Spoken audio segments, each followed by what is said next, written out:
Hi, my name is Christy Lara Quente, and I'm applying for the general ed social work job at Wheeling. And I'm excited to be a part of this process. I've never had to do a video like this before, so I feel a little awkward, but hopefully it'll turn out okay. The first question I was given is actually the hardest question of the list for me was to find a cartoon character who I felt like I shared the most characteristics with. And I actually had to do some research on this because I didn't know where to start actually. But I finally fell um, on Belle from Beauty and the Beast.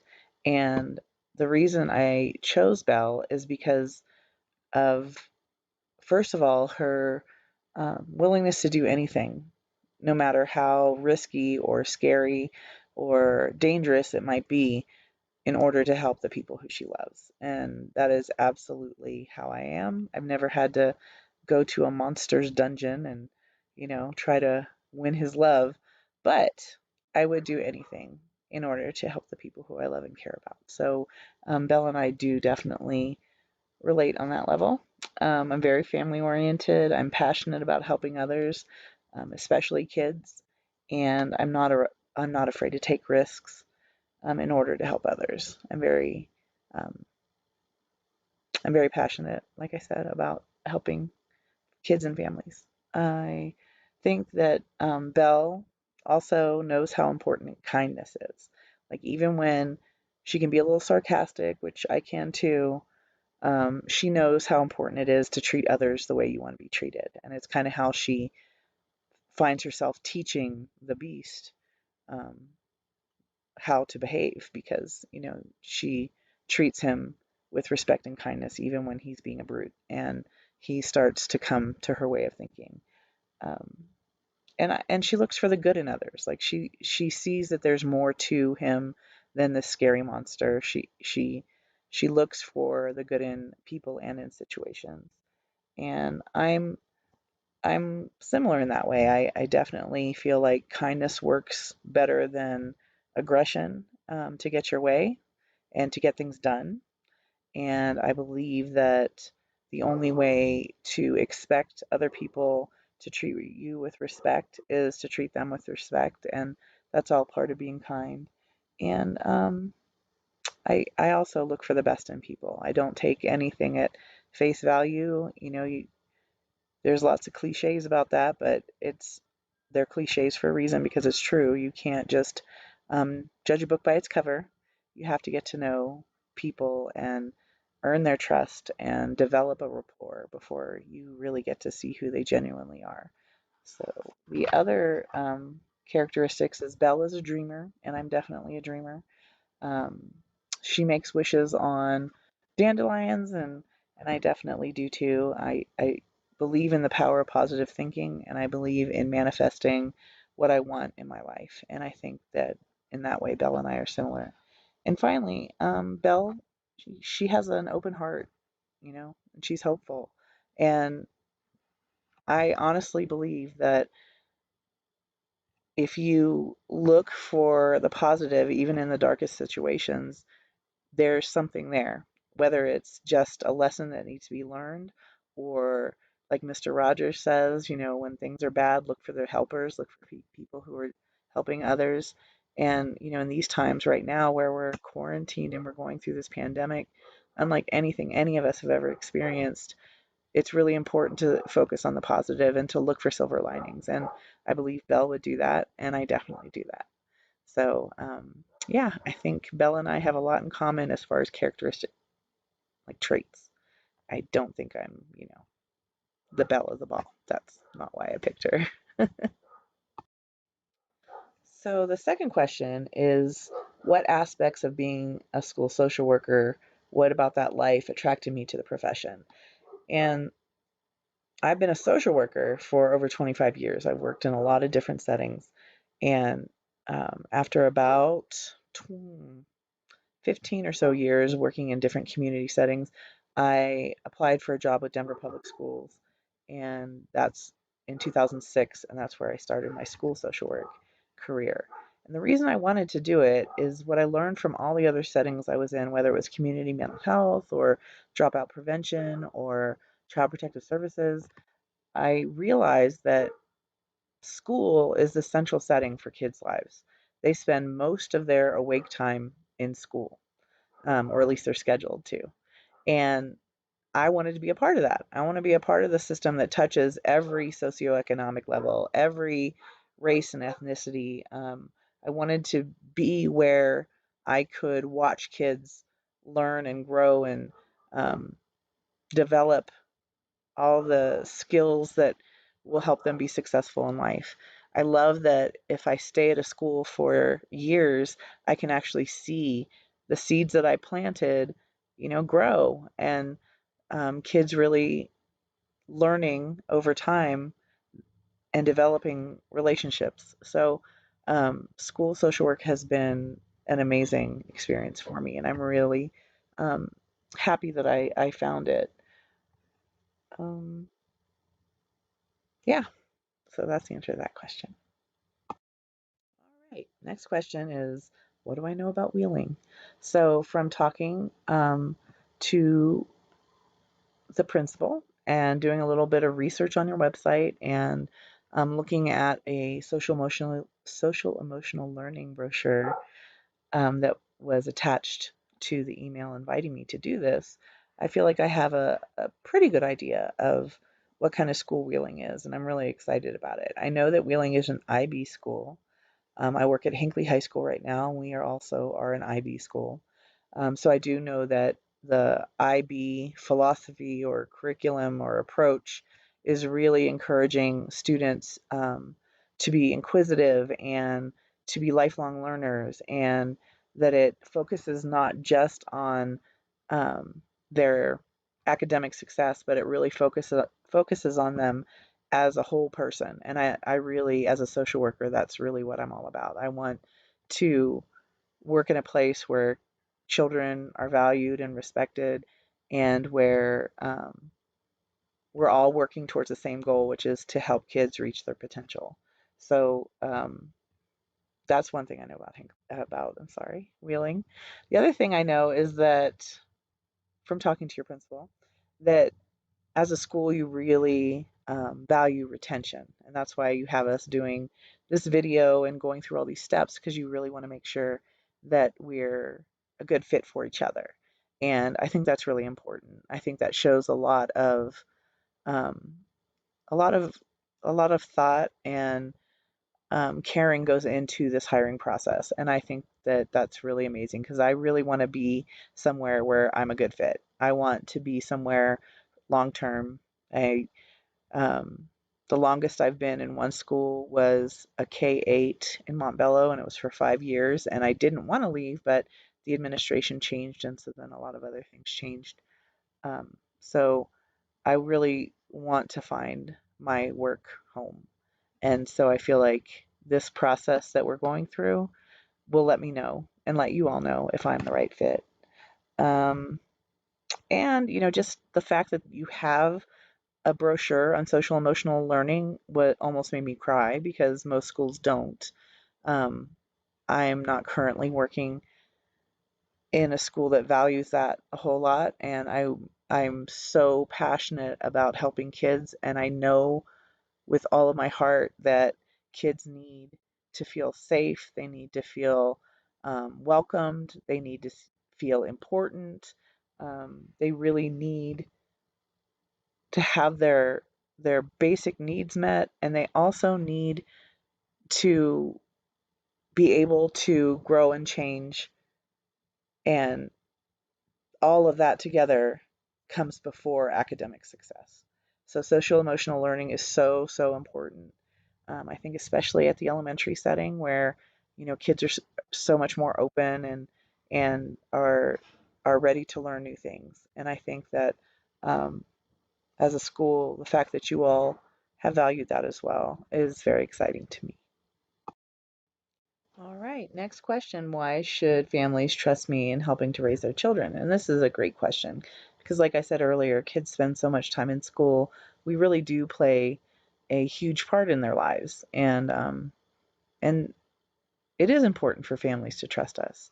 And I can say that families will will be able to and do trust me to help in the raising of their children because I'm a kind and genuine person. I work really hard to make sure that kids are safe and that their needs are being met.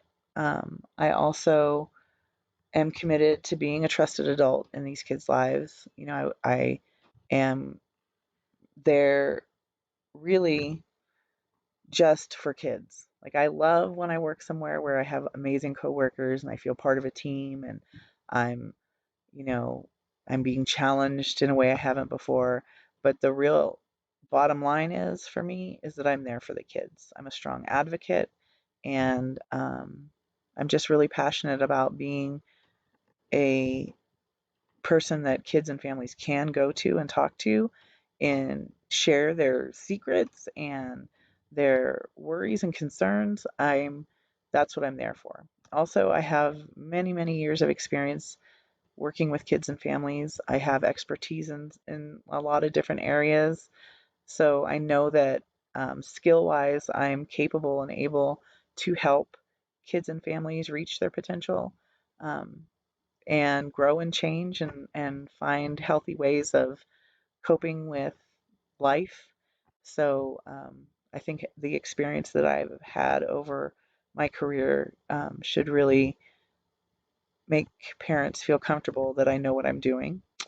Um, and yeah, I think that they should also trust me because I'm there, I'm present, I'm meeting them where they start, and I'm looking for strengths, and I'm um, building on the strengths that they already have, and I'm respecting their culture and their family dynamics, and I'm just there to add more positive opportunities in their life. So, yeah, I think they should trust me. So, culturally responsive teaching. When I worked for Denver Public Schools, I worked for a district level team, and we did a lot of professional development and coaching and support and resources and such. And we had a huge focus on cultural responsiveness. We did a lot of work on our own biases, and we did a lot of work on having really difficult, uncomfortable conversations with people regarding their biases. And so cultural responsive education is something that's really important to me and I'm very passionate about. It means that as an educator, whether you're a teacher or an administrator or a social worker, counselor, psychologist, whatever, educators, we put an emphasis on building relationship with our students, and that means that we meet them where they are.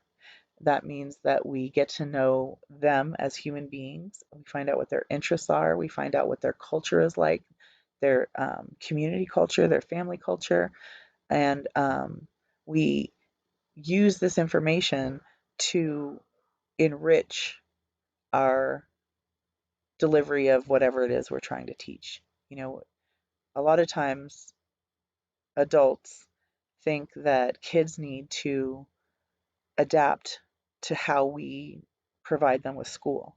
Um, the way school was developed in this country was not developed for any kind of diversity, right? It was developed for mostly white males and then white females.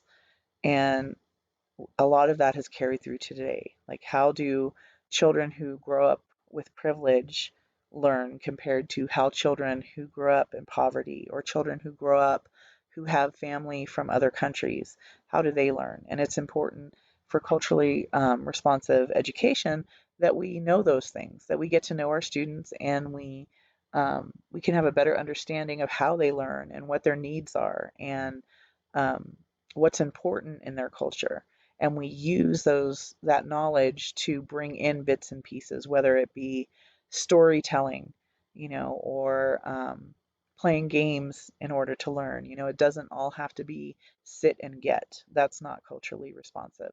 Culturally responsive is getting to know your student population and each individual, and then bringing something that's meaningful to them to their education so that they can relate to it and they can be excited about it. Um, I think that, there's a lot to it, more than I'm saying right now, but I think that my main point is that relationship is the cornerstone of everything, and kids can't learn from people who don't like them, or people who don't try to get to know them, or from people who don't understand them.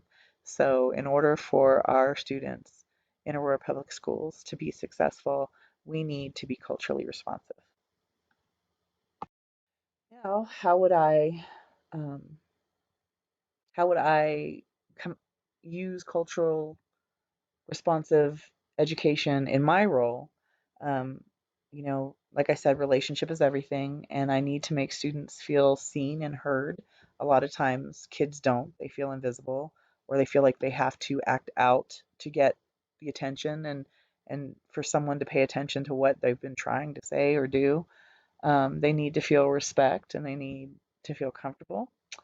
Um, I've worked in a lot of schools that expect kids to do all the changing, and I'm I'm not a big believer in this. I believe that I need to change too. I need to grow.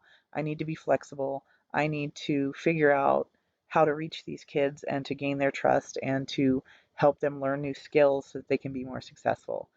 As an adult, I don't know everything. And so it doesn't make sense for me to just fit every kid into a box. Like we have to build those relationships, gain those understandings, and be flexible enough to use that. Yeah, so that's how I do use cultural responsiveness in my work as a school social worker. So at the end of the year, how will I know I've been successful? So, clearly, um, in education, data is everything.